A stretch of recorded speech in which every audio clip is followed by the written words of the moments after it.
thing. And it's time to find out whether or not somebody can do that. Can they write a book about very confidential meetings, and because they happen to be one of a lot of people in a room, and they go out and write a book, and worse than that, call it anonymous, like it's a big deal, and everybody's saying, who is it, who is it, who is it? Then it was found out who he was a long time later, and he got a lot of publicity off that one. He's like a promoter. But we're going to find out whether or not somebody's allowed to do that. I think it's a very important case, and I think he's guilty of treason, if you want to know the truth. But we'll find out. And I assume we're recommending this to the Department of Justice. Yes, sir.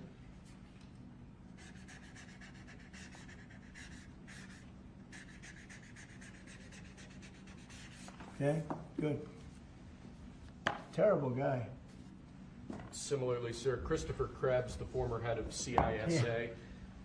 This is a man who weaponized his position against free speech in the election context, in the context of COVID-19. This is it's a similar presidential memorandum to the one you just signed. It addresses his access to government, existing clearances he might have, and further instructs your Department of Justice, other aspects of your government, to investigate some of the malign acts that he participated in while he was still head of CISA. This is another one. I don't know that I met him. I'm sure I met him, but I didn't know him. And he came out right after the election, which was a rigged election, a badly rigged election. We did phenomenally in that election. Look what happened to our country because of it. Open borders, millions of people coming into our country. Russia and Ukraine, that would have never happened. October 7th would have never happened. Afghanistan, the way they withdrew with 13 dead, but so many killed, actually. I mean, so many killed outside of the 13 soldiers, hundreds of people killed. And maybe, I don't know, never mentioned, but I mentioned it, 42 or 43 people so badly injured, the legs, the arms, blown off, the face. And this is all because of an incompetent group of people that preceded us, and that would have never happened.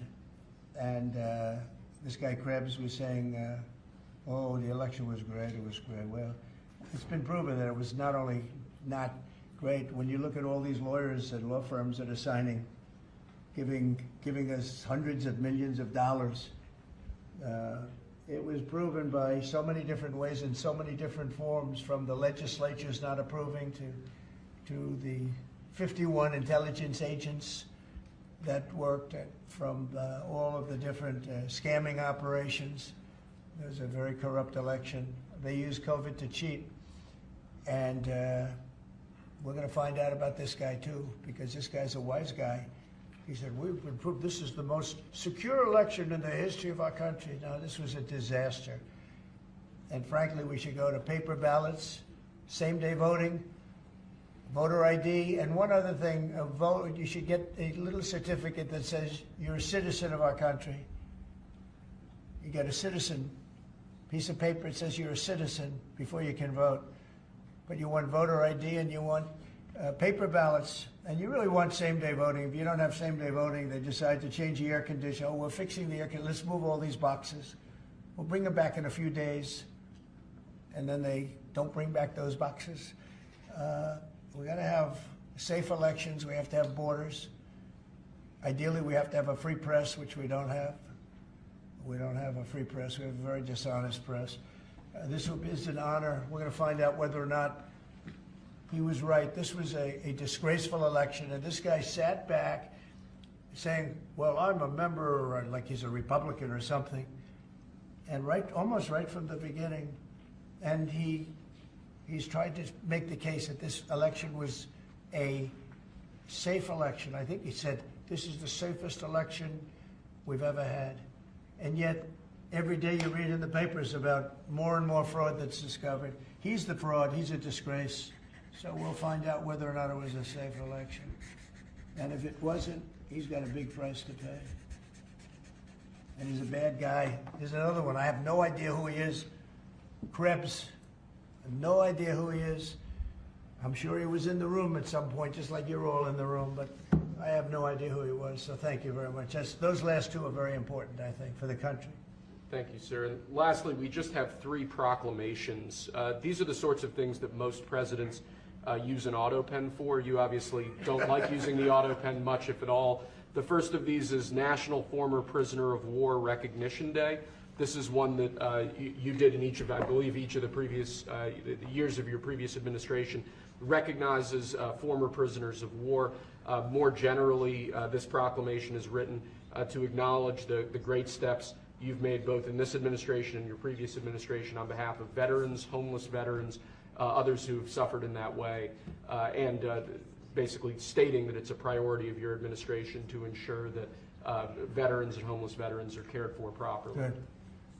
And you know what? They ought to find out who was using that auto pen, because whoever that person was, he or she was like the President of the United States, and I'm against auto pens. I think auto pens are not a good thing, especially when you're talking about documents like we're signing today.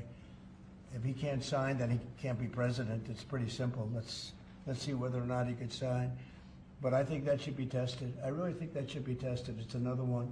And you may think about it, because how can a man that, did he really know that when they gave all false information on the council, I mean, the whole unselect committee of political lunatics, they destroyed all the information. You can't get any information. They went for like a year and a half, almost 2 years, screaming and ranting and raving. Democrats plus 2 worse than Democrats. You had Cheney, Liz Cheney, and crying Adam Kinzinger. Crying Adam. Every time I looked at him, he was crying. The guy was a crier. But you can't do that. You just can't do that.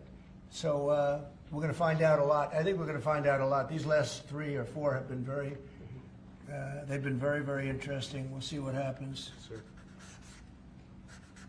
But I don't think a president should be allowed to use an auto pen when they're signing very, important legislation. I think a president should sign it, not use an auto pen. And we're going to find out whether or not he knew what the hell he was doing. I'm sure at this point he'll say, I signed it. They'll tell him what to say.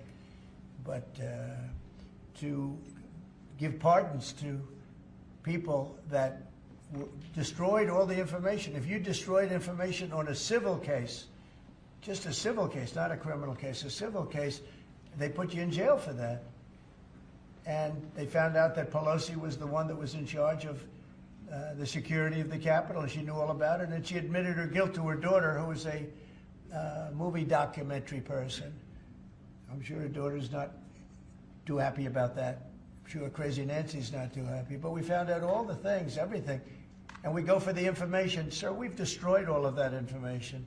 If I haven't destroyed it, I wouldn't be sitting here right now. I guarantee you that. I'd be sitting someplace else. So I think it's something that we should really look at, because that's so important. The whole concept of an auto pen, because whoever's, auto pens are run by somebody. Whoever ran the auto pen was President of the United States. And I would be willing to bet that Biden didn't know, probably didn't know anything about any of it. Very dangerous, very dangerous. So you're going to check that out, right? Yes, please? sir. We're working on it right now, sir. This is just another proclamation, sir, declaring National Crime Victims' Rights Week. You've obviously made it a major priority of your administration to track down and at times deport criminals who have committed violence on our streets, who have victimized so many people. This is an annual proclamation that hopefully gets Americans to remember that when crimes occur, there are real victims, there are real people who are affected, and there are people who suffer as a result. Okay, it's very important. Thank you. I just want to add, so we're working very hard with Democrats, the governor, with Matt Hall, with a lot of transportation, Sean, and all of the people trying to keep Selfridge Air Force Base open, strong, thriving, and I think we're going to be successful, Governor. I think we'll be very successful at that. We've gotten some good feedback from Pete Hegseth and Department of Defense, and they're talking about F-16s, they're talking about F-35s, et cetera. That it's a great piece of property, it's a great location, and it's a great step.